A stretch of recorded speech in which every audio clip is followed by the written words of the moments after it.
नमस्कार, अनिता's किचनमध्ये तुमचे मनपूर्वक स्वागत आहे। आज आपण वालाच्या शेंगाची अतिशय सोपी आणि सकाळच्या वेळी डब्यासाठी अगदी झटपट होणारी भाजी कशी करायची ते बघणार आहोत।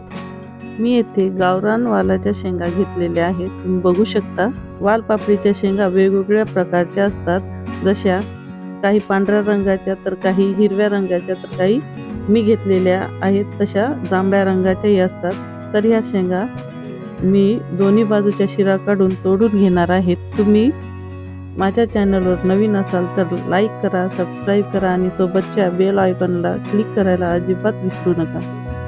चला तर मग आपल्या रेसिपीला सुरुवात करूया। त्यासाठी मी सर्वप्रथम गॅसवर एक कढई गरम करून घेतलेली आहे। त्यात आपल्याला 2 पळी खायचे तेल टाकायचे। तेलाला थोडा वेळ गरम करून घेऊया। तेल गरम झालेले आहे। आता याच्यात थोडीशी मोहरी, अर्धा चम्मच जिरे घालायचे आपल्याला,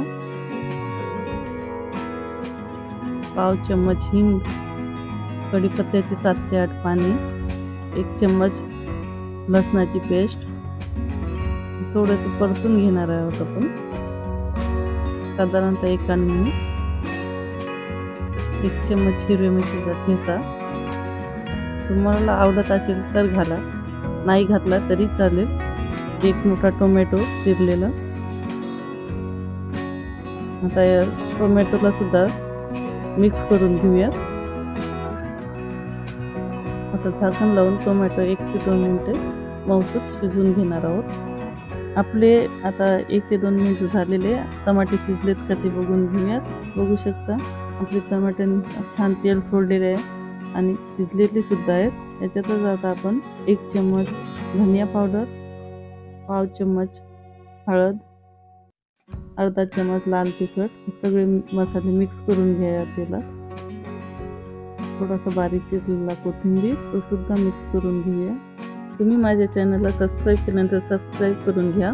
आणि याच्यातच आपण आता शेंगदाण्याचा कूट 2 चम्मच तो सुद्धा ऍड करणार आहोत आणि मिक्स करून घेऊया। तुम्ही बघू शकता फ्रेंड, या शेंगा मी चांगल्या धुवून आणि याला तोडून घेतले आहे। अशा प्रकारे आपल्याला या शेंगा तोडून घ्यायच्या आहेत। आपला मसाला सुद्धा परतून झालेला आहे। या मसाल्यामध्ये आपण शेंगा टाकणार आहोत।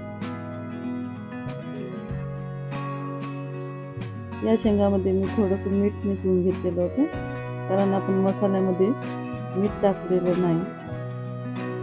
आता याला चांगल्या प्रकारे मिक्स करून घेणार आहोत। या शेंगा चवीला अगदी छान लागतात। ही भाजी ज्वारीच्या भाकरीसोबत, चपातीसोबत किंवा वरण भातासोबत तोंडी लावण्यासाठी आपल्याला करता येईल।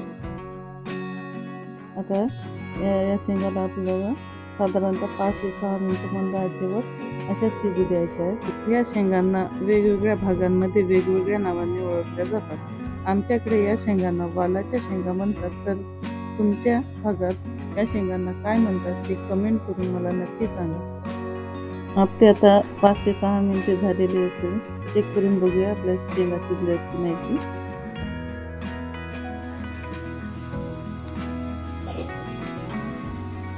बघू शकता किती छान शेंगा आपल्या भाजीला कलर आलेला आहे आणि सुगंध सुद्धा छान येतोय। तर आता चेक करून बघूया आपल्या शेंगा मऊसूत शिजलेले आहेत। बघू शकता तुम्ही किती मऊसूत शिजलेले आहेत आपल्या शेंगा। तुम्हाला या शेंगात पाणी ऍड करायची अजिबात आवश्यकता नाही। या शेंगा वाफेवरच शिजतात। तुम्हाला जर लागले असेल तर तुम्ही थोडंसं पाणी घालू शकता आणि वरून थोडासा हिरवा कोथिंबीर तो सुद्धा मिक्स करून घेऊया। आता आपली भाजी छान शिजलेली आहे, बघू शकता तुम्ही। आता आपल्याला गॅस बंद करून ही भाजी मी एका डिशमध्ये काढून घेणार आहे। ही भाजी मी एका डिशमध्ये काढून घेतलेली आहे। बघू शकता तुम्ही, दिसायला किती छान आणि चवीला सुद्धा अप्रतिम लागते।